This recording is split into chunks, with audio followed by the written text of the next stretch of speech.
som.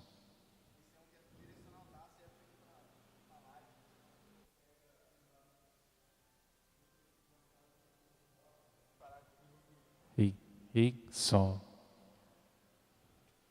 E, som. Som.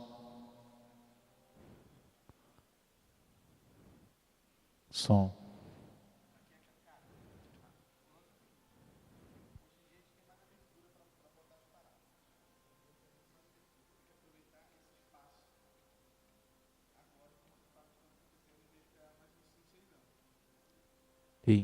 Com certeza.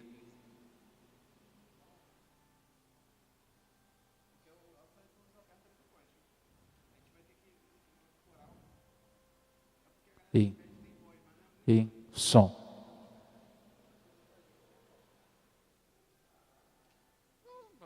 Uma vez no ano, cara.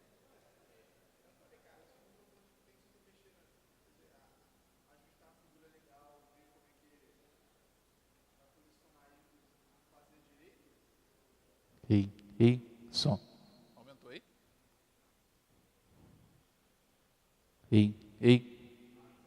Som.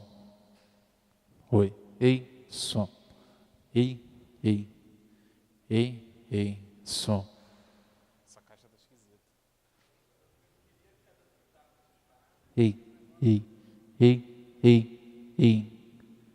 Som. 10 dB, mais 10 dB. Comecei a ouvir agora. Som. Eu vou deixar em mais 3. Eu sei que isso vai deixar bom.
Som. Som.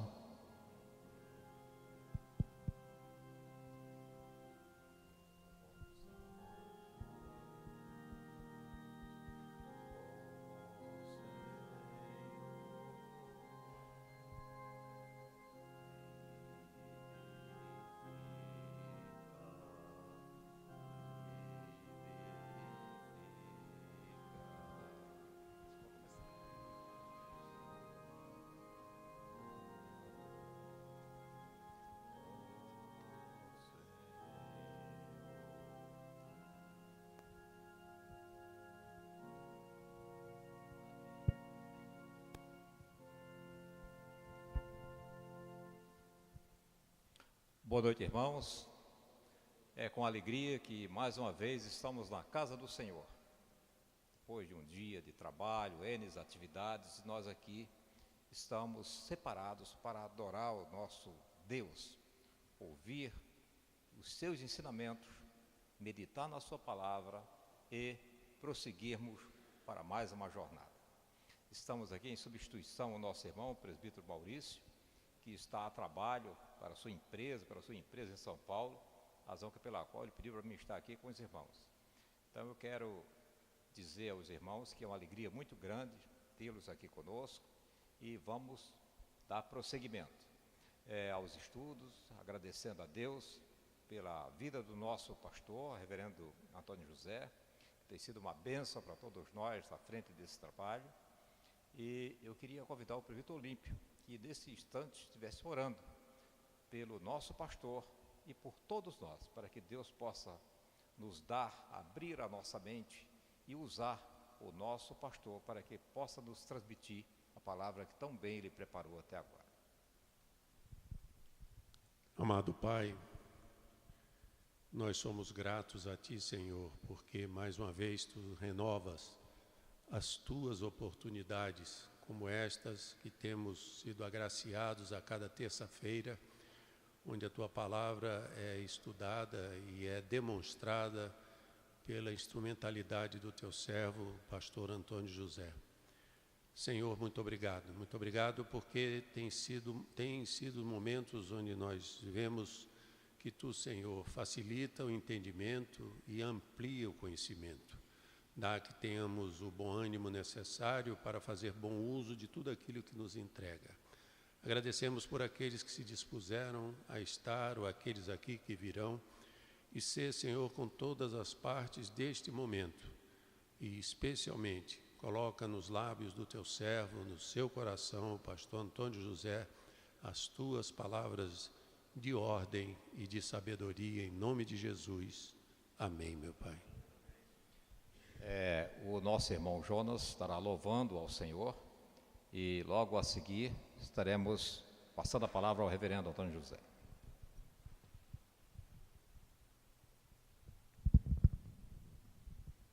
Boa noite, irmãos. Vamos abrir os nossos hinários no hino número 27. Vamos cantar apenas a primeira e a última estrofes, a fim de que tenhamos o tempo mais disponível para o nosso reverendo Antônio José na explanação e reflexão das Sagradas Escrituras. Um hino ao Senhor, 27, primeira e última estrofes.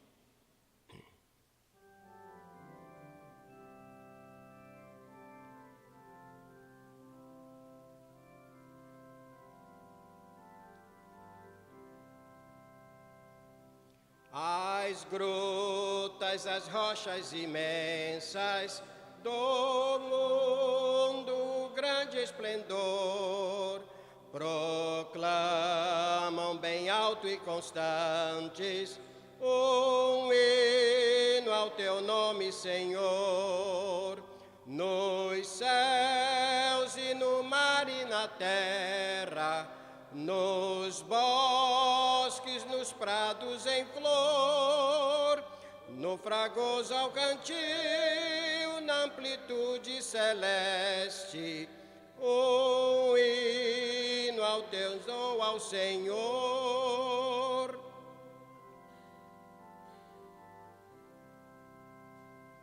E tu, pecador que vagueias, que fazes ao teu Criador, não achas momento em que cante um hino ao teu nome, Senhor. Nos céus e no mar e na terra, nos bosques, nos prados em flor, no fragoso ao cantil, na amplitude celeste, um hino ressoa ao Senhor. Amém.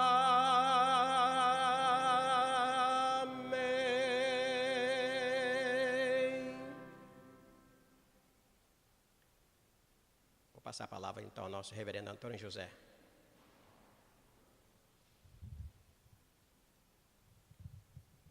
Agradecendo de todo o coração ao querido irmão Jonas pela abertura, por esse cântico e também pela abertura com o presbítero Luiz. E louvando a Deus por estarmos reunidos aqui.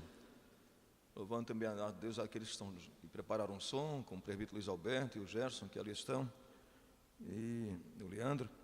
Enfim, é bom estarmos juntos aqui hoje à noite para estudarmos a palavra de Deus. É uma grande bênção de Deus. E estudar, eu digo a vocês de todo o meu coração, estudar o livro de Romanos. Eu sou amante da leitura, eu sou amante da teologia, amante dos livros.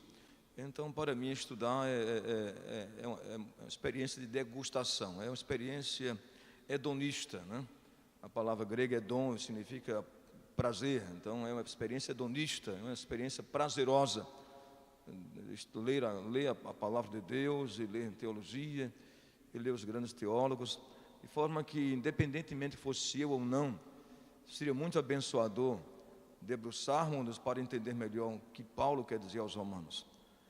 Na verdade, a carta aos romanos quando lemos atentamente, é porque muitas vezes as pessoas não percebem, mas se você ler atentamente, há em Paulo, de fato, a carta aos romanos é um crescente. Há em Paulo era didático, há um caráter pedagógico na leitura de Paulo. E Paulo disserta com o escrutínio minucioso as grandes doutrinas da teologia na carta aos romanos. Então, de forma que, ainda que não tivéssemos a Bíblia, o próprio Martinho Lutero, Calvino, os grandes teólogos diziam isso, ainda que não tivéssemos a Bíblia, mas tivéssemos a carta aos romanos, já teríamos uma compreensão de todo o plano de Deus para as nossas vidas. Portanto, hoje nós vamos desater, estamos estudando desde o primeiro capítulo. Não é possível abordar como eu gostaria, versículo por versículo e com a atenção devida que seria necessária para cada versículo. Porque se formos estudar atentamente cada versículo, possivelmente teríamos uma abordagem aqui de 1 hora, talvez no máximo 3 versículos por cada momento. Então, iríamos passar alguns anos estudando Romanos. Como não tenho esse tempo, né? E não poderia assim fazê-lo, né? Então, mesmo porque eu não sou pastor da igreja Reverendo Isaías, mas eu fico muito honrado com o convite do Reverendo Isaías para abordar esse tema, né? O Reverendo Isaías é um grande amigo pessoal, um homem de Deus, a quem tributo carinho, apreço e a mais alta consideração. De forma que estamos aqui para estudar a palavra de Deus. Iremos nos ater somente aos 11 primeiros versículos de Romanos capítulo 5. Mas para isso se faz mistério que leiamos o texto. Vamos ler o texto de Romanos capítulo 5. Eu creio que nos escaninhos aí há Bíblias, não tem Bíblias nos escaninhos? Então, dos assentos, vejam aí, tome a sua Bíblia e vamos ler o texto aludido. Romanos capítulo 5, versículos de 1 a 11. Eu creio de forma pia e considerável que o Senhor quer falar ao seu coração nesse texto da palavra de Deus. Romanos capítulo 5.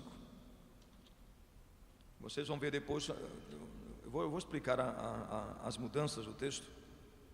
Como Paulo é maravilhoso, né?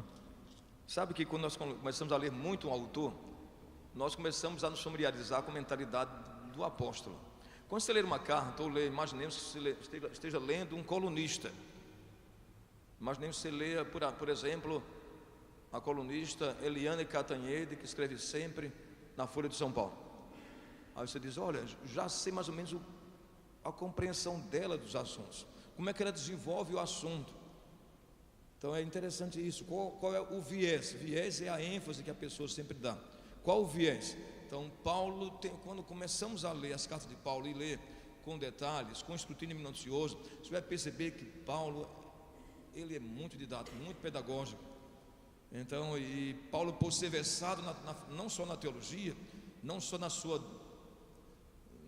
seu é em inglês uma palavra muito interessante, que é muito utilizada, background. Background significa toda a sua procedência, toda a sua herança antes de você. Alguém pergunta, qual é o seu religious background? Qual a sua herança religiosa? Qual a sua procedência, né? Você diz, eu sou batista, I'm Baptist, I'm Presbyterian, I'm Lutheran. Sua procedência, seu legado religioso. Então Paulo tem um background lindo. Paulo nasceu como fariseu, cresceu aos pés de Gamaliel, doutor da lei, profundamente conhecedor da teologia do Antigo Testamento, conhecedor da filosofia grega profundamente, versado na cultura greco-romana. Foi um homem por Deus, forjado por Deus para pregar o evangelho aos reis, aos gentios e às autoridades. Vocês lembram bem que quando Deus escolheu a Paulo e pediu a Ananias que fosse à casa onde estava Paulo em Damasco e impusesse as mãos sobre ele para que ele pudesse ver, Ananias não queria ir, porque Ananias conhecia o Paulo antes da sua conversão. Eu não vou, este homem é perseguidor da igreja. Mas o Senhor disse a Ananias: Ananias, vai, porque ele é um vaso escolhido para pregar o meu evangelho aos gentios, às autoridades e reis. Está o texto em Atos capítulo 9, versículo 15. Vai, porque ele é um vaso escolhido por mim para pregar o evangelho aos reis e autoridades. E vejam que isso de fato aconteceu. Paulo pregou diante de Festo, Paulo pregou diante do rei Agripa, Paulo foi para Roma e pregou diante de autoridades. Então Paulo foi forjado por Deus, burilado por Deus para pregar o evangelho às nações, aos povos. Então a pessoa tem que fazer isso. Eu creio que todos nós precisamos nos preparar, e preparar o melhor possível. Sabe para quê? Para glorificar a Deus no nosso conhecimento. Você já imaginou? Como é maravilhoso, você conhece alguém aí na rua, seja numa feira livre, seja colocando uma carta no Correios, conhece alguém que de alguma forma, num dado momento, faz uma pergunta bíblica e teológica, e você diz: olha, eu posso te ajudar, é isso, e explica o plano de salvação para aquela pessoa. Por quê? Porque Deus te preparou para isso. Devemos nos preparar, porque o momento quem vai dizer é Deus e nos usar. E isso é maravilhoso. Deus pode preparar você a vida toda para usá-lo somente um instante. Nós muitas vezes não entendemos isso, mas é verdade. Deus pode preparar-nos a vida toda para usar-nos somente um instante. E o instante, esse momento, quem sabe é Deus. Então o importante é se colocar diante das mãos de Deus, se dispor a isso. Tá bom? Vamos ler o texto sagrado. Romanos, disse isso só à guisa de introdução, de um conversar com vocês. Vamos ler o texto então. Eu não vou pedir que leiam alternadamente, porque tem internautas que estão assistindo também, né? E não vou ouvir a voz de vocês daí, né? Então eu vou ler o texto, mas vocês acompanhem. Vejam bem que o assunto da perícope, o que é perícope? Perícope é o nome da teologia, tá bom? Que é para a unidade textual. A unidade textual, estou vendo o César lá atrás, querido amigo, eu vejo tantas vezes, mas depois não tenho tido a oportunidade de conversar com ele. É uma alegria vê-lo, viu, César? Uma profunda alegria. Então, vejam bem, capítulo 5, versículo de 1 a 11, é a perícope. Está vendo? Então, é a unidade textual. Qual o assunto da unidade textual? Da perícope? A justificação pela fé e paz com Deus. Vejam como Paulo começa: justificados, pois, mediante a fé, temos paz com Deus por meio de nosso Senhor Jesus Cristo. Por meio de quem? De quem? Por meio de Jesus, de quem obtivemos igualmente acesso pela fé a esta graça na qual estamos firmes. E gloriamo-nos na esperança da glória de Deus. Vocês podem perceber que Paulo, em nenhum momento, até o capítulo 5, ele usou a pessoa nós. O pronome nós, Paulo não usou nenhuma vez. A linguagem de Paulo muda a partir do capítulo 5. Capítulo 1 ele fala eu várias vezes, eu não me envergonho do evangelho. Capítulo 2, 3 e 4 ele trata vocês. Portanto, tu és indesculpável perante Deus, você que julga o próximo, tu és indesculpável perante Deus. Então, mais do capítulo 5 ele diz, mas agora nós, e ele usa a palavra nós, conosco, muitas vezes. Então, temos paz com Deus. Quem temos? Nós temos, né? O pronome pessoal está aí. É como se disséssemos: justificados, pois, mediante a fé, nós temos paz com Deus, por meio de nosso Senhor Jesus Cristo. Por intermédio de quem? Nós obtivemos acesso pela fé a esta graça, na qual nós estamos firmes, e nos gloriamos, e gloriamos-nos na esperança da glória de Deus. E não somente isso, mas também nós nos alegramos, nós nos gloriamos nas próprias tribulações, sabendo que a tribulação produz perseverança, e a perseverança experiência, e a experiência esperança. Veja o crescente da compreensão de Paulo. Ora, a esperança não confunde, porque o amor de Deus é derramado em nosso coração pelo Espírito Santo que nos foi outorgado. Porque Cristo, quando nós, vejam bem a expressão pronominal nós novamente, porque Cristo, quando nós ainda éramos fracos, morreu a seu tempo pelos ímpios. Igualmente e dificilmente alguém morreria por um justo, pois poderá ser que pelo bom alguém se anime a morrer. Mas Deus prova o seu próprio amor para conosco, pelo fato de ter Cristo morrido por nós, sendo nós ainda pecadores. Estão vendo? E não aparece nenhuma vez o pronome nós até o capítulo 5. Mas agora Paulo se incessiona na sua teologia. Até aqui ele está fazendo uma abordagem da teologia para outros, para os judeus, para os gentios. Mas aqui ele fala para a igreja. Esse capítulo voltado para a igreja, para o corpo de Cristo que estava em Roma. Por isso ele diz, nós, eu conto com você, eu estou inserido nesse grupo, eu sou um justificado pela fé, eu tenho acesso pela fé a esta graça, eu tenho essa experiência que conduz à perseverança, e a perseverança à esperança. Eu estou incluído nesse grupo, que nós éramos fracos, mas Deus morreu a seu tempo por nós, sendo nós ainda pecadores. Paulo não diz, sendo vocês, podia Paulo se isentar do texto. Paulo não se isenta do texto. Paulo não está fazendo, como se diz em inglês, um outsider. O que é outsider em inglês? É alguém que fala para o outro, está vendo a situação de fora. Paulo não é um outsider, não é alguém dizendo, vocês aí, não, vocês eram fracos, vocês eram pecadores, eram filhos da ira. Ele diz nós, ele se incessiona. Eu gosto disso em Paulo. Paulo diz que Jesus veio ao mundo para salvar os pecadores, dos quais eu sou o principal. Ele não diz que os outros são. A linguagem de Paulo é incessionante.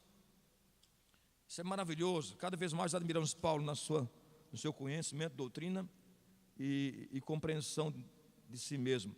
Logo, muito mais agora, sendo justificados pelo seu sangue, seremos por ele salvos da ira. Porque se nós, está vendo?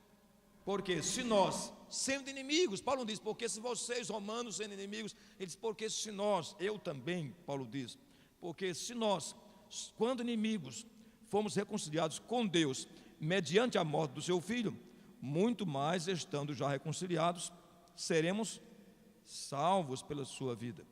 E não apenas isto, mas também nos gloriamos em Deus, por intermédio de Jesus Cristo, por intermédio de quem recebemos agora a reconciliação. Então vamos tratar desse assunto, que é um assunto deveras importante, tá bom? Vamos estudar, vamos nos debruçar na palavra de Deus. Então, quando Paulo escreve um texto, Paulo quer provar algumas premissas. Paulo tem algumas hipóteses, algumas premissas que para ele não são para ele, são axiomas. O que é axioma? Na filosofia, axioma é uma verdade tida como absoluta. Para o cristão existe axiomas, para a filosofia não. A filosofia é relativizante, não existe nenhuma verdade. O mundo e a vida é um eterno vir a ser. Para nós já somos um ser em si. Somos um ser em si porque fomos criados à imagem de Deus. A vida não é um vir a ser, é um ser. A vida é uma vida já completa, conforme assim Deus assim construiu desde a eternidade. Então Paulo tem algumas premissas que Paulo quer provar. Então vejamos as três premissas de Paulo. Primeira premissa é que a justificação mediante a fé produz o quê? Paz.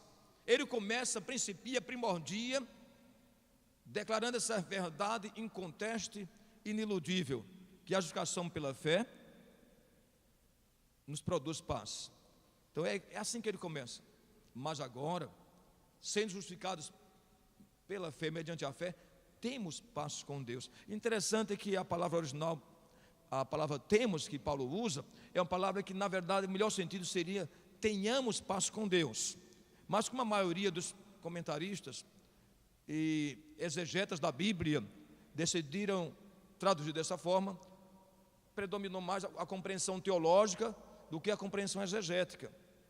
Nem sempre o que está no original é necessariamente o que foi traduzido, porque traduzido a compreensão teológica do texto.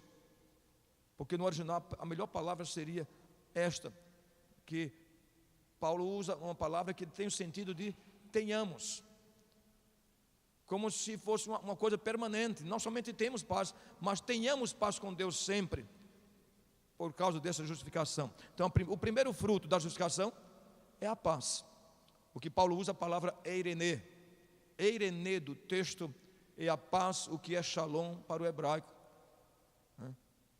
Então, Jesus é o shalom para a comunidade judaica e é eirene para os gentios. Ele é a paz.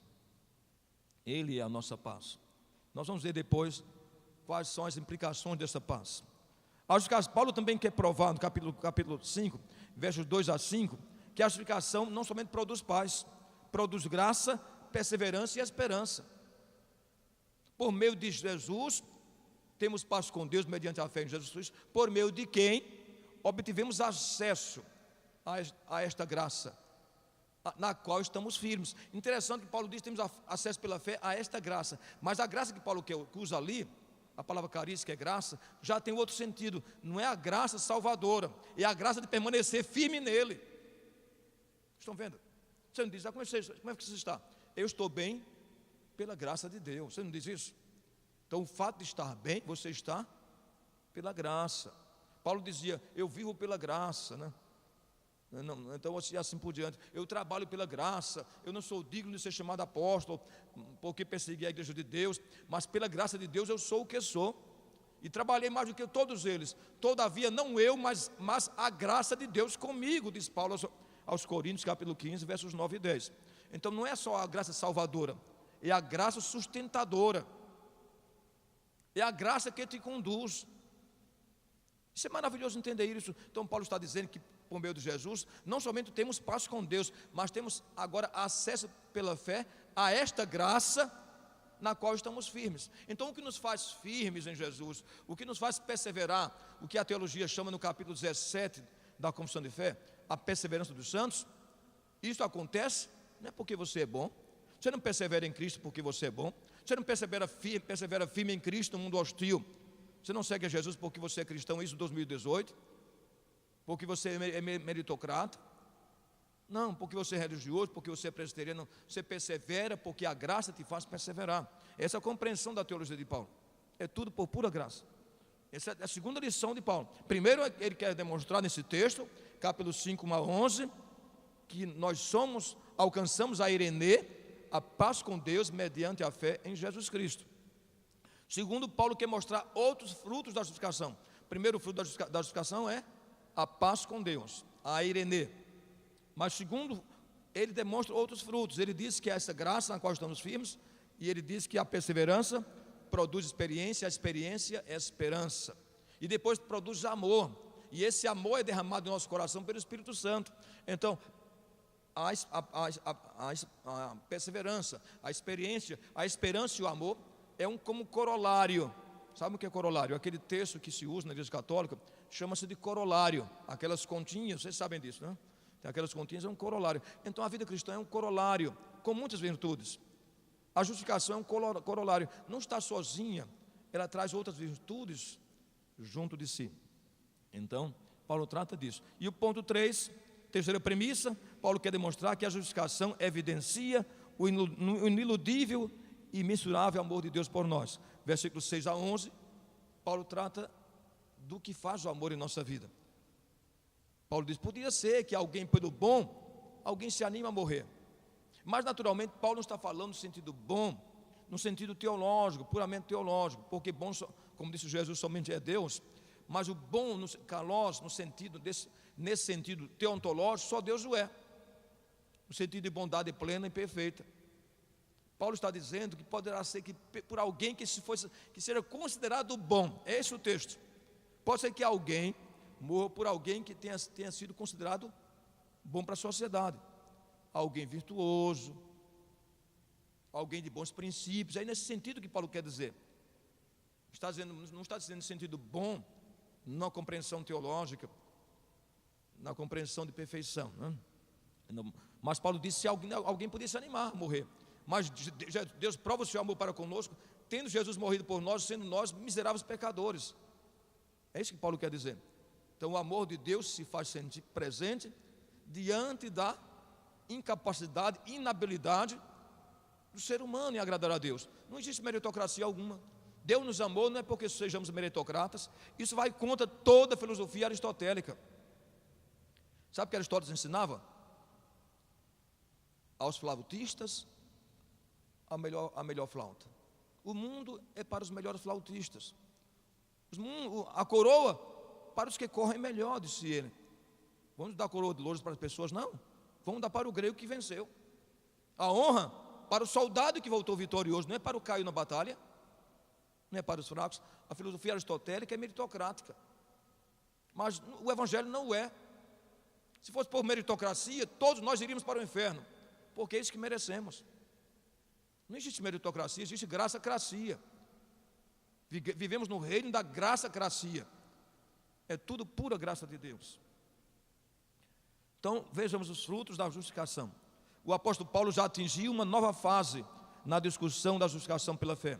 Ele agora simplesmente pressupõe que ele mesmo e os destinatários, que eram os cristãos de Roma, já receberam esse maravilhoso dom e já o desfrutam. É à luz deste fato, visto como ponto de partida, que o discurso de Paulo se desenvolve. Então Paulo ele desenvolve seu ponto de partida a partir da doutrina da justificação. Portanto, agora, justificados, pois, diante de Deus mediante a fé, vejam então, desde o primeiro capítulo até o capítulo 5, tudo que ele escreveu antes era para chegar a esse ponto. É como se você, querendo dizer alguma coisa para alguém, contasse todo o enredo antes, toda uma história para chegar ao ponto central do que você queria dizer. Ou você diria, olha, o que eu quero dizer de fato a você é isso. Mas você disse uma porção de coisas antes, para preparar o caminho a fim de que a pessoa pudesse entender. Lembra que Paulo diz na carta aos Coríntios, com leite vos criei e não com manjar, porque ainda não podíeis suportar. E o apóstolo São Pedro diz que Paulo escreveu coisas difíceis de entender. Pedro falando a São Paulo, não? Por quê? Porque teve doutrinas que Paulo teve que desenvolver com a igreja, a compreensão, para que eles pudessem entender. Então Paulo não começou tratando da justificação.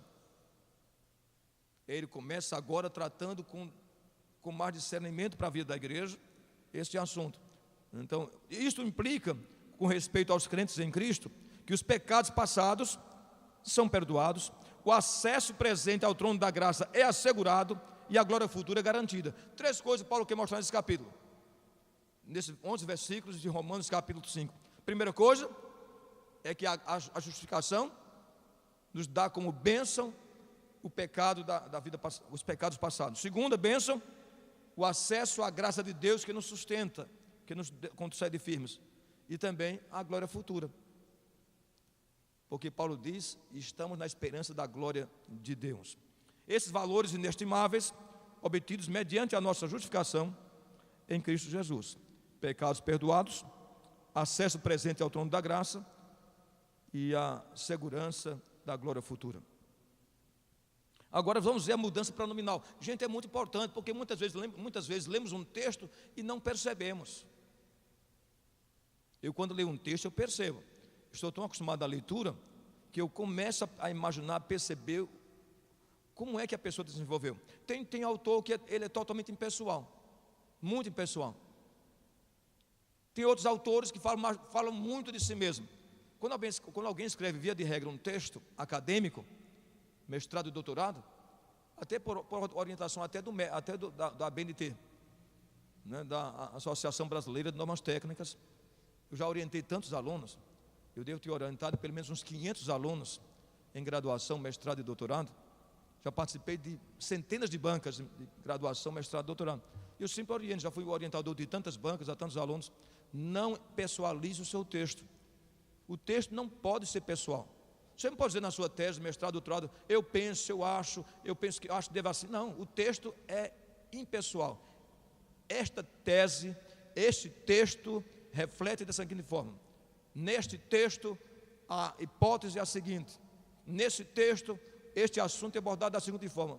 Nesse texto eu falo, eu penso. Isso não é linguagem teológica, não é linguagem acadêmica. Mas Paulo, veja bem o que Paulo fala. Então Paulo usa uma linguagem pronominal para cada época, para cada texto. Porque Paulo começa o primeiro capítulo tratando dele mesmo. Ele diz: Paulo, servo de Jesus Cristo pela graça, apóstolo de Jesus pela graça, chamado pela graça. E Paulo continua, ele diz: eu sou devedor a vocês. Romanos capítulo 1, versículo 14. Sou devedor, eu sou devedor a gregos e a bárbaros, e sou devedor de pregar o evangelho. Depois Paulo em Romanos 1,16 diz: eu não me envergonho do evangelho. Então a ênfase de Paulo no primeiro capítulo é fazer uma auto-apresentação de si mesmo, porque Roma não conhecia o apóstolo. Quando Paulo escreveu a carta aos Romanos, Paulo não conhecia a igreja de Roma. Por isso ele disse que desejava conhecer aquela igreja para convosco repartir algum dom espiritual e sermos reciprocamente confortados. E Paulo também tinha como anelo, como desejo do coração, ser encaminhado pela igreja de Roma para a Espanha. E ele deixa isso de forma bem clara, latente, tangente, patente, em Romanos capítulo 15. Ele diz: eu desejo de, por meio de vós, seja eu encaminhado até a Espanha. E se eu for lá, eu vou na plenitude da graça de Cristo. Romanos capítulo 15, versículos 22 a 29. Então, vejamos como Paulo começa. O estudioso das Escrituras perceberá uma diferença de ênfase em Paulo ao terminar Romanos capítulo 4 e a começar Romanos capítulo 5, que é a mudança de pronome. Paulo passa para a primeira pessoa do plural, nós. Ele nunca estava usando nós em nenhum momento, Romanos capítulo 1 até o capítulo 4. Mas agora ele diz nós algumas vezes. Abra a sua Bíblia. É bom você perceber isso. Paulo começa agora a usar uma linguagem incessionante. Nós porque ele agora faz parte desse grupo, não o anterior. Anteriormente ele diz: vocês, tu que és indesculpável, tu que julgas, tu que guardas a lei, és indesculpável diante de Deus, porque julgas o teu próximo, tu, mas agora ele diz, portanto, nós. É uma linguagem que muda completamente, porque é uma linguagem da qual agora Paulo é partícipe. Vejamos então nesses versículos insercionados aí, Romanos 5, 6, 8 e 10, para vocês verem como Paulo usa a expressão nós. Versículo 5: porque, ora, a esperança não confunde, porque o amor de Deus está derramado em nosso coração, o amor de Deus. Versículo 6 também, versículo 6, porque Cristo, quando nós ainda éramos fracos, morreu a seu tempo pelos ímpios. Versículo 8, vejamos: mas Deus prova o seu próprio amor para conosco, pelo fato de Cristo morrido por nós, sendo nós ainda pecadores. Versículo 10: porque se nós, quando inimigos, fomos reconciliados com Deus mediante a fé, mediante a morte do seu Filho, muito mais agora, já reconciliados, seremos salvos pela sua vida, porquanto nós. Então Paulo muda completamente a expressão pronominal. O pronome característico da primeira parte de Romanos, capítulo 1, é o pronome eu não me envergonho do evangelho. Capítulo 2, o pronome muda para tu és indesculpável quando julgas, tu judeu, tu que guardas a lei, tu és indesculpável perante Deus. E Paulo usa tu em capítulo 2, versículos 3, 17, 21, 23, estão vendo? Capítulo 1, ele usa a expressão eu. Capítulo 2, tu. E começa e continua, sequencia. Capítulo 5, nós. Porque agora ele é partícipe dessa graça de ser redimido e justificado em Cristo pela fé. Como é importante entender isso. A mudança abrange a todos nós. Paulo começa o capítulo 5 com uma sequência de afirmações em que o sujeito pronominal é nós. Temos paz com Deus, versículo 1. Nós temos paz com Deus. Versículo 2. Nós temos acesso a esta graça. Versículo 2 ainda: nos gloriamos na esperança da glória de Deus. Versículo 3: nos gloriamos nas tribulações. Eu decidi aí tributações, acho que preocupado com o momento vigente do país, todo mundo paga tributo demais, e eu preocupado com minhas contas, talvez tenha sido isso. Nos preocupamos com as tributações, eu também estou preocupado com isso também. As tributações fazem parte também da tribulação, não é verdade? As tributações fazem parte das tribulações. Vocês vão ver depois o que significa tribulação no grego. É interessante a linguagem. Como eu gosto muito de grego, fui um bom aluno de grego, por isso que eu gosto de exegese. Deus prova o seu amor para conosco. O amor de Deus é derramado em nosso coração. Nós, de novo, versículo 5. Deus para você o amor para conosco, sendo nós ainda pecadores. Seremos por eles salvos da ira. Também nos gloriamos em Deus. Então, mostra como Paulo utiliza a expressão pronominal nós para se insercionar, para dizer que ele faz parte desse grupo, que ele não está ausente desse grupo. É maravilhoso você estudar a Bíblia dessa forma. Muda completamente. John Stott, eu gosto muito de John Stott como autor. Eu utilizo muitos autores, mas eu sempre quando utilizo eu também coloco, gosto de insercionar. John Stott, no seu comentário aos Romanos, que é chamada a Mensagem de Romanos, na página 79, ele comenta: a busca pela paz é uma análise que ele faz do versículo 1. Portanto, agora nós, sendo justificados pela fé, temos paz com Deus. Vejam a declaração de John Stott, o seu comentário. A busca pela paz, seja no âmbito internacional, familiar ou pessoal, é uma obsessão universal do ser humano, muito mais fundamental do que todas estas, porém, é a paz com Deus, o relacionamento de reconciliação com Ele, a qual se constitui na primeira bem-aventurança da justificação.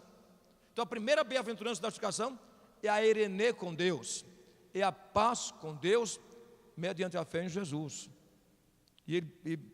No pensamento de John Stottiano, esse é a maior ambição deveria ser a maior ambição do ser humano, pelo menos para o cristão é encontrar a paz com Deus.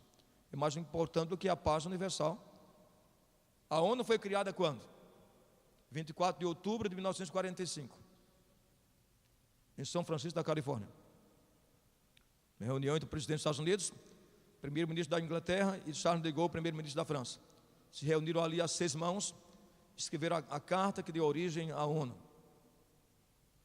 A ONU nasceu com os anseios de trazer paz ao mundo, de otorgar paz ao mundo. Mas lembra que logo depois que a ONU nasceu, 24 de outubro de 1945, 1950, estourou a Guerra da Coreia.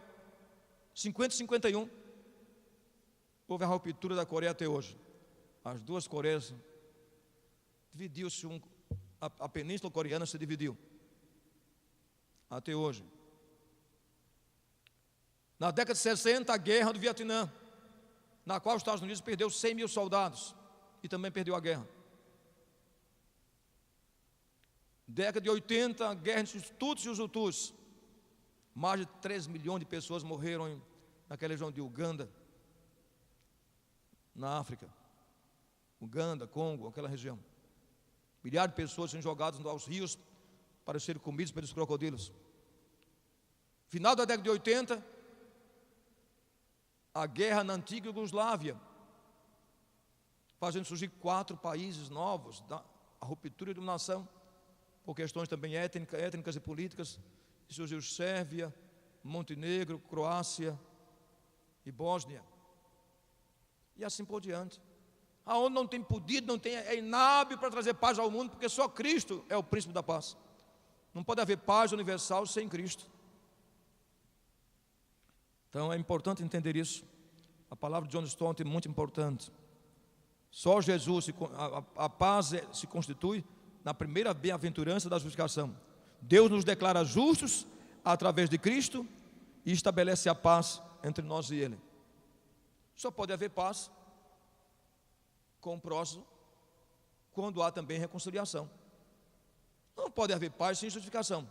Para Deus fazer a paz com você, Ele não poderia, porque Deus é santo, porque Deus é santíssimo. Deus precisou declarar você justo para constituir essa paz. Essa paz foi constituída a partir da justificação. Sem o sacrifício de Cristo, nós não teríamos paz com Deus. Precisou alguém pagar a pena. É interessante isso. Você não é justo, Deus te declarou justo.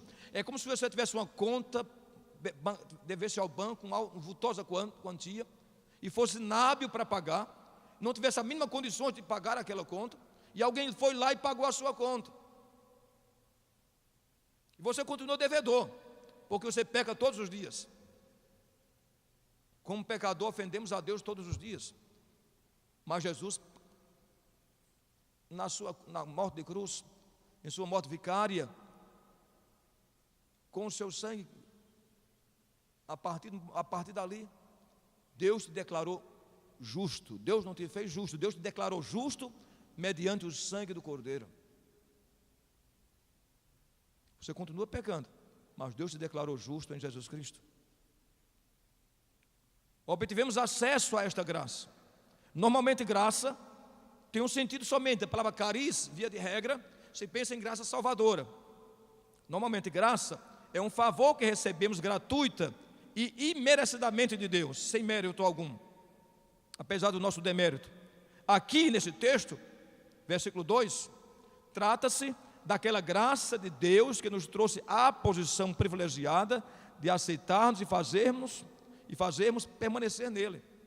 O verbo usado aqui denota o fato de termos entrado a esta graça e permanecermos firmes. A palavra é prosagogê. Sabe o que é prosagogê?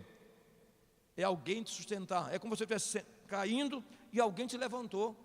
Prosagogê é isso. É alguém não deixando você cair. É alguém te conduzindo. É isso que a graça faz. A graça te conduz mesmo quando você não tem mais forças. Quem já leu o livro O Peregrino, de John Bunyan? John Bunyan escreveu aquele livro, várias pessoas aqui leram, né? Então, John Bunyan escreveu aquele livro na prisão de Bedford, nos anos 1600 até 1612, na Inglaterra. E ele fala ali no caminho do cristão. E ele personaliza as virtudes. E cristão tem como amigos coragem, sabedoria, fé, perseverança. E como inimigos de cristãos tem tristeza, melancolia, desânimo e tantas outras coisas. Incredulidade. E esses tentam impedir, estorvar o caminho do cristão para que ele não alcance o seu fim. Mas perseverança está junto a ele. A fé também. E os encoraja a prosseguir a sua jornada. É um livro muito interessante. Um livro deveras abençoador e benfazejo para você ler. O Peregrino, escreve John Bunyan, né? John Bunyan. É um livro que vai abençoar a sua vida. Pois bem, a graça é isso. Não é a graça salvadora. É a graça de Deus te conduzir e fazer você perseverar nele. É isso que Paulo está dizendo. A tradução melhor do texto seria, não acesso, mas introdução. Fomos introduzidos a esta graça na qual estamos firmes. É essa a compreensão do texto no original grego. Na qual estamos firmes. A segunda expressão verbal agora é, estamos firmes na graça. Isto é, nessa graça a qual obtivemos acesso, fomos introduzidos. O crente justificado desfruta de uma bênção muito mais grandiosa do que uma aproximação periódica de Deus. Uma audiência ocasional com o Rei Jesus. Os frutos da justificação têm relação com o passado, o presente e o futuro. Nós temos paz com Deus, como resultado do nosso perdão. Estamos firmes na graça, nosso privilégio presente, e nos gloriamos na esperança da glória de Deus, nossa herança futura. Que bênção! É isso que Paulo está tratando. Paz com Deus, paz para o passado. Estamos firmes, privilégio para o presente. Nos gloriamos na esperança futura, na glória de Deus. Esperança futura, herança futura. Que bênção inefável. Nos gloriamos nas tribulações. Aqui não saiu tributações, graças a Deus. Nos gloriamos nas tribulações. Paulo diz isso, versículo 3. E nos gloriamos nas tribulações. Queridos, olhe de coração, digo a vocês como pastor há 37 anos. Eu conheço um pouco de teologia. Talvez diante de muitos pastores brasileiros, conheço mais do que muitos. Mas do que boa parte, não de todos, mas do que boa parte dos pastores.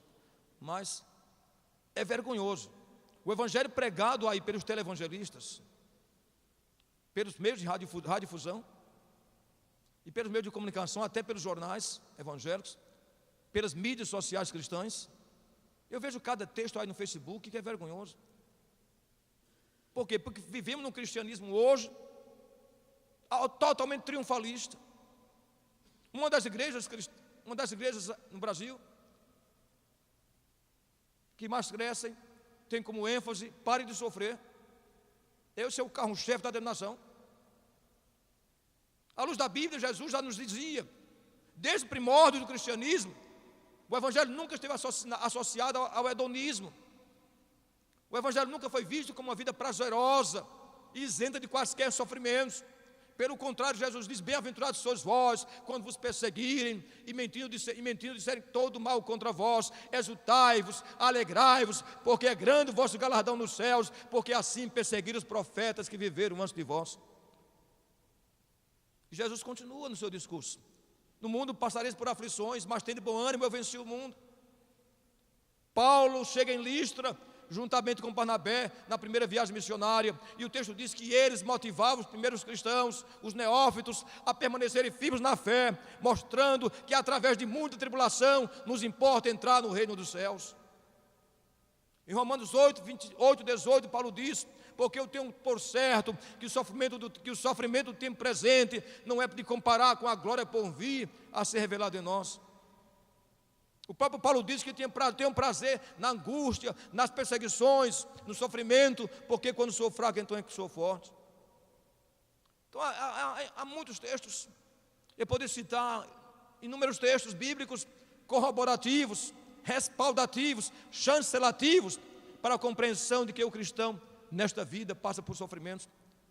O próprio Paulo também diz: todos quantos querem viver piedosamente em Cristo padecerão perseguições. Escreveu Paulo a Timóteo: todos quantos querem viver piedosamente.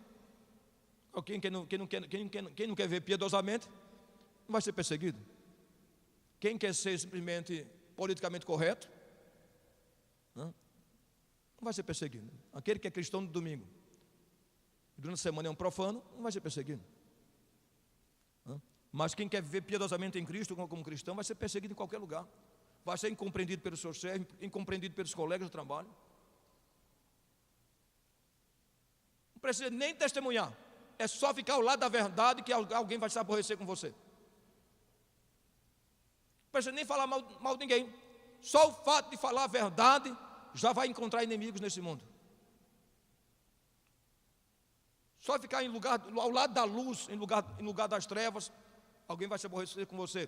Só ficar ao lado do bem, contra o mal, alguém vai se aborrecer com você. Só ficar ao lado do trigo, em lugar do joio, alguém vai se aborrecer com você. Paulo advertiu. A palavra grega usada aqui, as tribulações aqui mencionadas por Paulo, versículo 3, referem-se às dores, penas, temores, privações e perseguições que venhamos a sofrer por amor a Cristo. A palavra grega usada por Paulo aqui, nos gloriamos das tribulações. A palavra grega usada é tilipses. Tilipses significa pressões. Que as tribulações são pressões da vida, pressionando você, asfixiando sua alma. Quantas vezes você se sente assim? Pressionado pelo mundo, quase asfixiado, quase sem conseguir respirar diante da pressão do mundo. E essa palavra tilipses é isso. Palavra que Paulo usa várias vezes no texto. E Jesus também usou essa palavra do grego. Quando for escrever, colocar a palavra no grego. Quando Jesus disse: no mundo passareis por tribulações, por sofrimento. A palavra foi usada, foi tilipsis. No mundo passareis por aflições. No mundo passareis por tilipsis, disse Jesus. Passareis por pressões. Paulo advertiu os primeiros cristãos, dizendo-lhes: é necessário que passemos por muitas tribulações, por muitos tilipsis, para entrarmos no reino de Deus. Atos 14, 22. Estão entendendo? No mundo passareis por muitas pressões. Então esse evangelho triunfalista, que quem adoeceu dizem que está debaixo de pecado, quem sofreu não é um abençoado, não passa pelo crivo do evangelho. Se assim fosse, se sofrer fosse a marca de alguém que não é abençoado, os apóstolos não seriam abençoados, porque todos os apóstolos morreram de morte trágica. O único apóstolo que não foi martirizado foi São João. Quando você lê o cristianismo, os primórdios, os 3 primeiros séculos do cristianismo foi um banho de sangue. Eusébio, no seu livro História Eclesiástica, Eusébio foi um cristão do século III e ele escreveu o cristianismo nos 3 primeiros séculos, uma obra de Eusébio, Santo Eusébio, chamada História Eclesiástica. Ele disse que houve época que tinha tantos mortos, que os romanos, o Império Romano matou tanta gente, que ao redor de Roma não havia lugar para colocar cruzes. Teve um imperador que iluminou a cidade de Roma por 6 meses com cadáveres de cristãos betumados com asfalto, para iluminar a cidade de Roma à noite.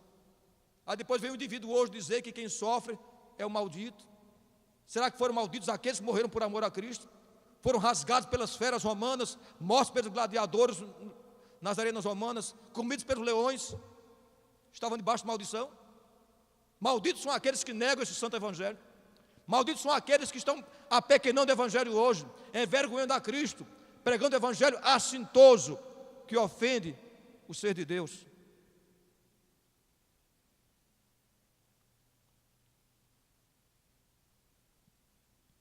A tribulação produz perseverança. Paulo diz, sabendo que a tribulação produz perseverança. A Confissão de Fé de Westminster, escrita em 1643 a 49 em Londres, declara o seguinte: esta perseverança dos santos não depende do livre-arbítrio deles, mas da imutabilidade do decreto da eleição, procedente do livre e imutável amor de Deus, Pai, da eficácia do mérito e intercessão de Jesus Cristo, e da permanência do Espírito Santo e da semente de Deus neles, e da natureza do pacto da graça. De todas essas coisas vem a sua certeza e infalibilidade. Sabe por que você não cai? Sabe por que você não abandona Jesus diante do mundo hostil, diante das tribulações, das tríplices, das pressões da vida? Porque Deus te faz perseverar. Não é você não. Não é você que está perseverando. É Deus que te faz perseverar. É o amor imutável de Deus te segurando. É Jesus intercedendo. E é o Espírito Santo fazendo você permanecer em Cristo. Então a perseverança não é algo de você. É dádiva graciosa da Santíssima Trindade na sua vida. Ao invés de dizer, eu persevero, olha, graças a Deus que o Senhor está me fazendo perseverar nele. Em João 10, 28, Jesus Cristo diz: as ovelhas que meu Pai me deu, ninguém as arrebatará da minha mão. Eu tenho plena confiança nisso, certeza inarredável. Quando alguém diz, alguém afastou-se do Evangelho, se ele for um cristão lavado pelo sangue de Jesus, vai voltar. Vai voltar. Jesus declarou taxativamente, categoricamente, incisivamente: as ovelhas que o Pai me deu, ninguém, nem o diabo, nem o capeta, nem ninguém, nem as trevas, nem os poderes, nem as potestades do mal, ninguém vai tomar da minha mão, porque da mão do meu Pai, que é maior do que todos, ninguém poderá tomar, disse Jesus. Agora as ovelhas que a igreja deu é outra coisa. As ovelhas que a religião deu é outra coisa. As ovelhas que a instituição deu, o diabo pode tomar. Mas as ovelhas que o Pai me deu, não. Por isso Santo Agostinho tem uma frase que é atribuída a Santo Agostinho, muito sábia, que ele diz: nos céus há almas que a igreja não tem, e a igreja tem almas que o céu não tem. Lembre bem disso. Nos céus há almas que a igreja não tem, e a igreja tem almas que o céu não tem. Porque tem muita gente que está perseverando só na igreja, na instituição. É para perseverar em Cristo. Algum dia a instituição pode decepcionar você. Líderes religiosos podem iludir você, pode frustrar seus sentimentos, seus corações, sua esperança. Mas se sua esperança está em Cristo, se você é um cristão em Cristo, nada vai demover você desta graça. Nada. 1 Pedro 5,10: aquele que te chamou, ele te haverá de fortalecer, firmar, fortificar e fundamentar. Que coisa gloriosa!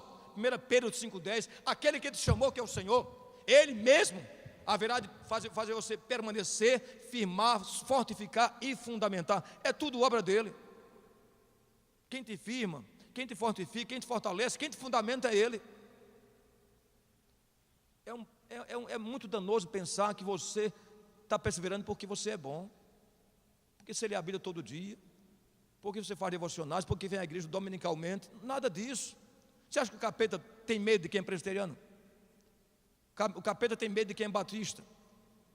O capeta tem medo de quem é lavado pelo sangue de Cristo. E quem é remido por Ele, quem está alicerçado em Cristo. O capeta não tem medo de religiosos. O capeta não tem medo da religião. Por isso que quando Jesus diz que as portas do inferno não prevalecerão contra a minha igreja, é importante entender isso. As portas do inferno não prevalecerão contra a minha igreja. Que igreja você acha que Jesus falou? A igreja com constituição? Não. Você vai encontrar na Europa templos protestantes sendo vendidos para supermercados e nightclubs. A igreja com constituição pode falir. Mas a igreja invisível, espiritual, dos salvos remidos de todas as épocas, tribos, povos e nações, o diabo não tem poder sobre eles. Jesus disse que as igrejas visíveis, a igreja dos salvos de todas as épocas, tribos, povos e nações, a sua igreja, esta sua igreja, e eu faço parte dessa igreja e você também, as portas do inferno não prevalecerão contra ela. O senhor não estava falando da igreja Assembleia de Deus, presbiteriano, batista, metodista, pentecostal, luterano, seja o que for. Jesus referia-se à igreja invisível. Contra esta igreja o diabo não tem poder.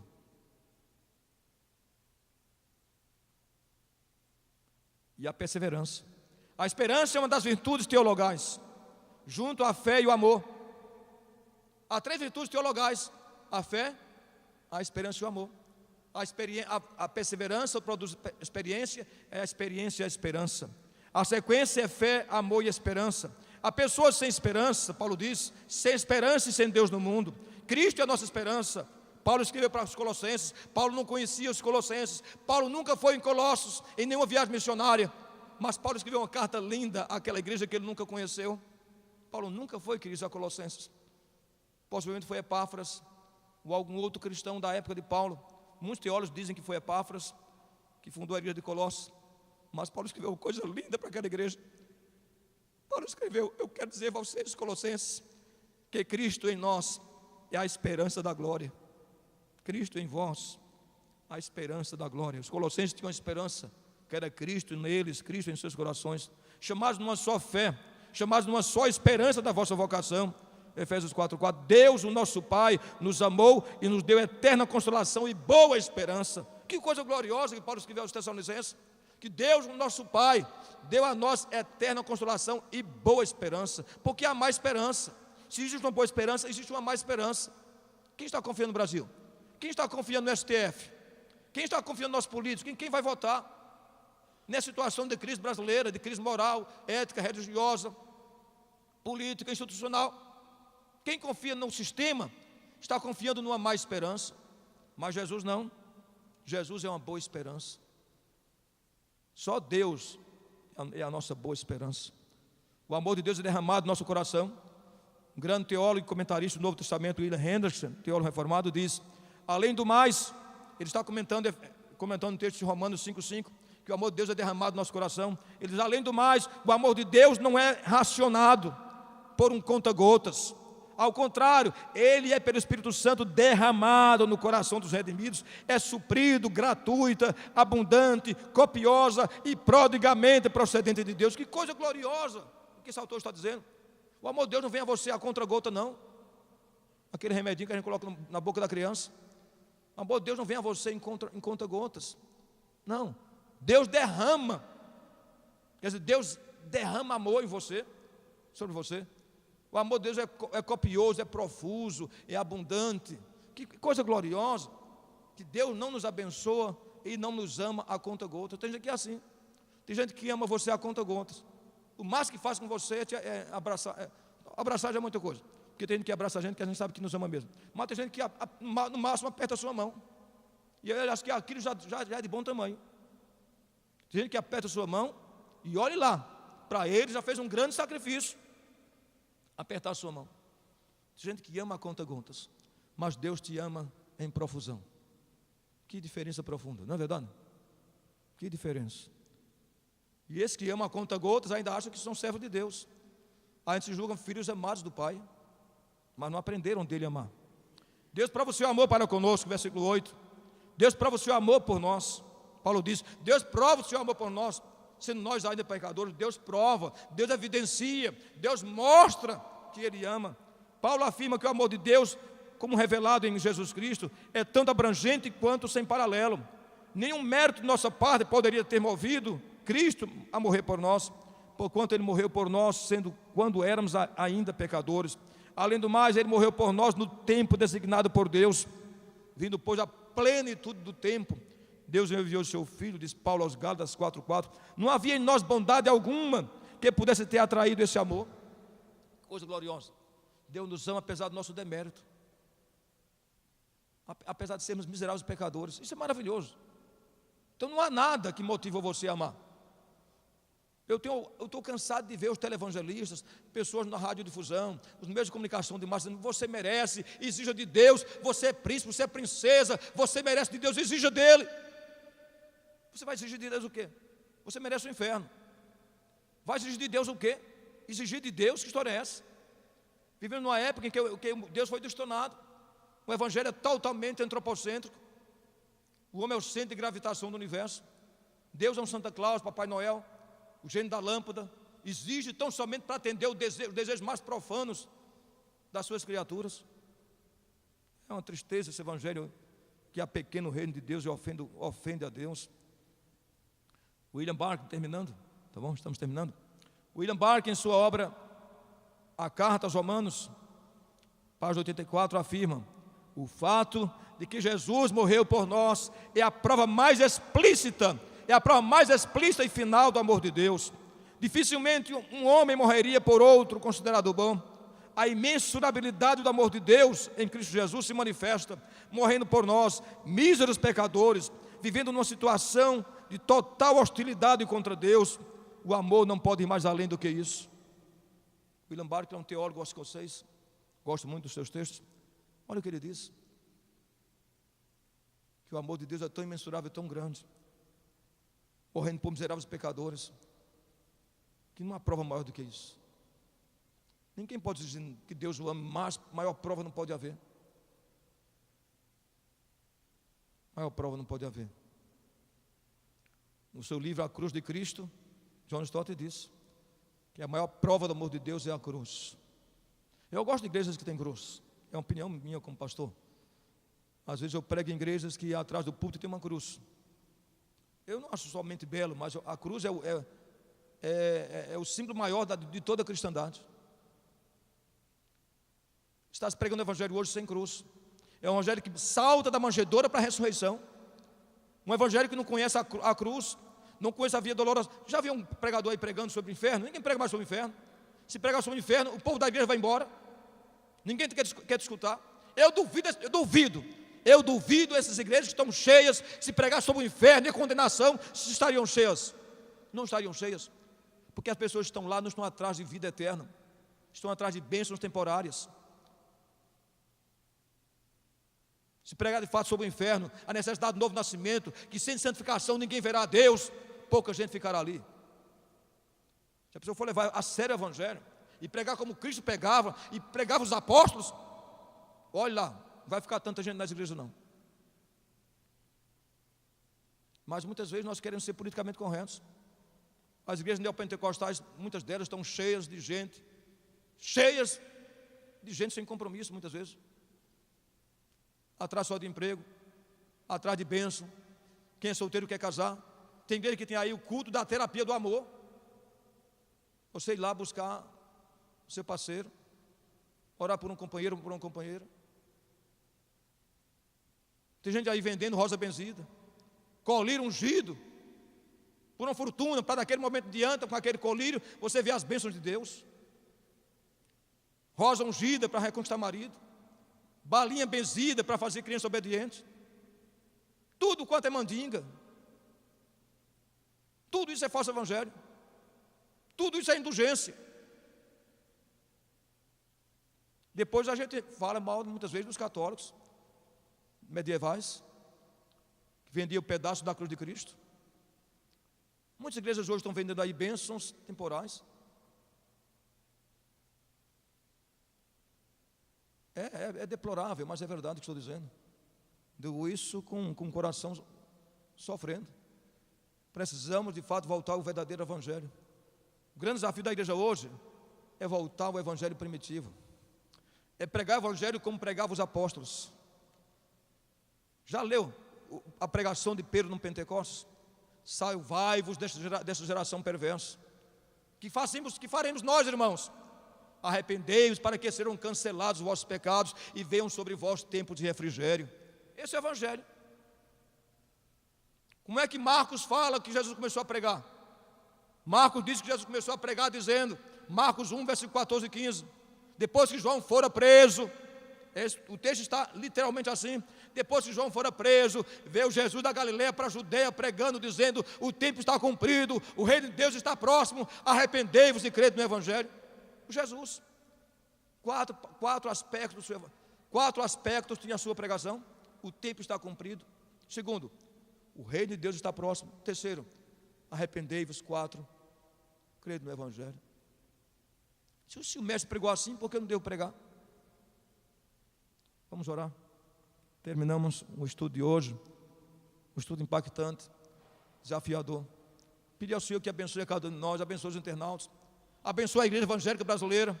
São mais de 50 milhões de evangélicos nesse país e pouca influência temos lá no Senado, pouca influência temos para mudar as coisas do Brasil. Eu fico imaginando, pensando, como é que um homem sozinho como Daniel influenciou 3 impérios, o império da Babilônia, da Média e da Pérsia. Como é que um homem sozinho como José influenciou uma nação tão poderosa como o Egito? E como é que 50 milhões de evangélicos não é sal nem luz nessa nação? Porque não estamos pregando o evangelho como deveríamos pregar. E não estamos vivendo o evangelho como viveram os apóstolos. Vamos orar. Pai Celeste, abençoa cada um de nós, Senhor. Derrama graça, bênção sobre nossas vidas. Sustenta-nos por Tua graça. Faz-nos perseverar em Cristo. Abençoa os internautas. Abençoa aqueles que de alguma forma terão acesso ao que estamos dizendo em Teu nome.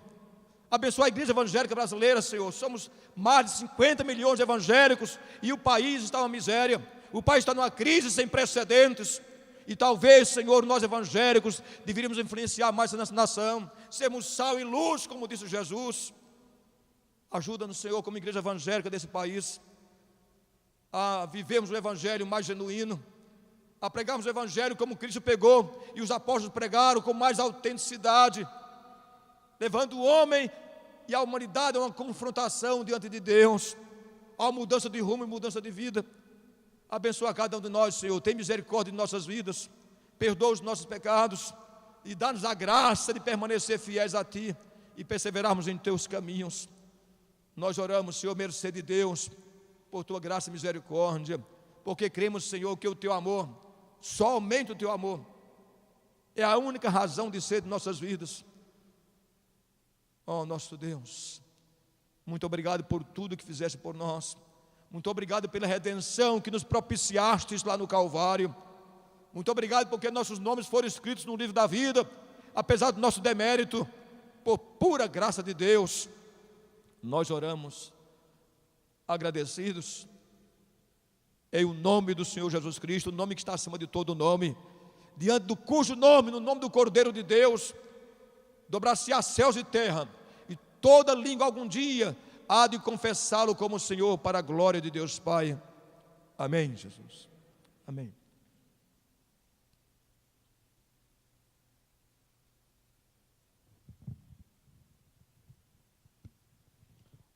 Obrigado, reverendo, mais uma vez, está conosco e trazendo essas palavras tão exortativas e elucidativas, né?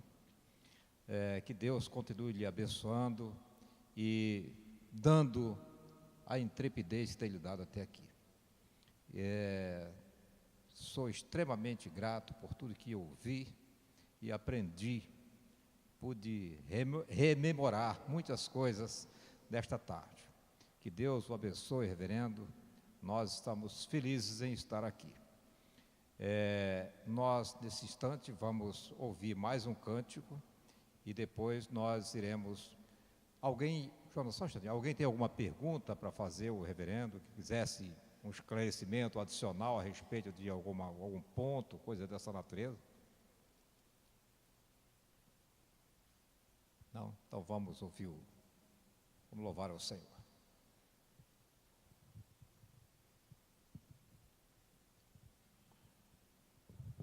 Vamos cantar o hino número 33, a primeira e última estrofes.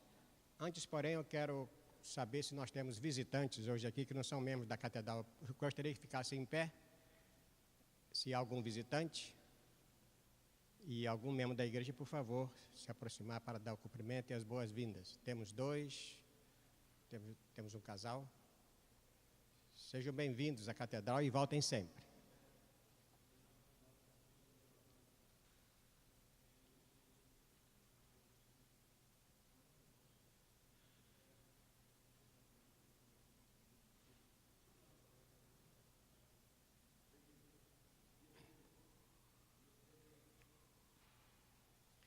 Trinta e três, primeira e última estrofes.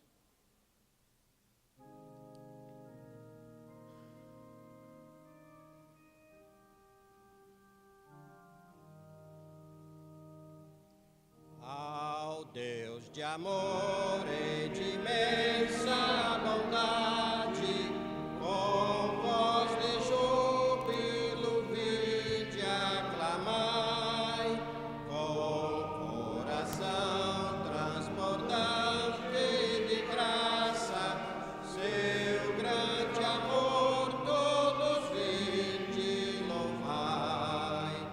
No céu, na terra, que maravilha, vai operando o poder do Senhor, mas seu amor aos homens perdidos das maravilhas é sempre a maior.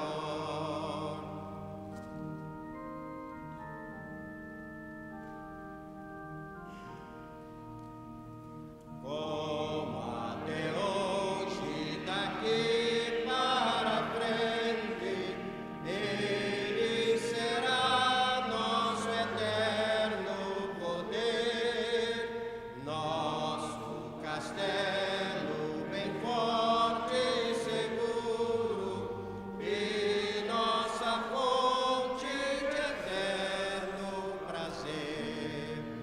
No céu, na terra, que maravilha, vai operando o poder do Senhor, mas seu amor aos homens perdidos das maravilhas é sempre a maior.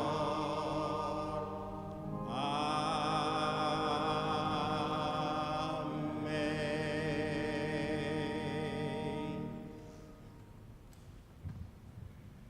Eu queria informar aos irmãos que este material já está disponível no site da igreja, tá? Aquele que quiser, me dá o seu celular para nós passarmos esse material para vocês. Não só esse, como todo que já foi disponibilizado até agora, tá? E se você quiser, entre no site da igreja e você vai ter todo esse material.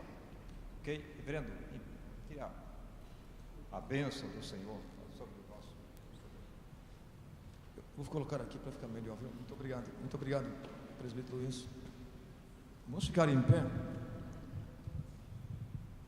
Parece que aqui eles colocaram aqui, o Luiz Alberto veio aqui, assentou, disse que é para ver melhor lá. Não foi por isso.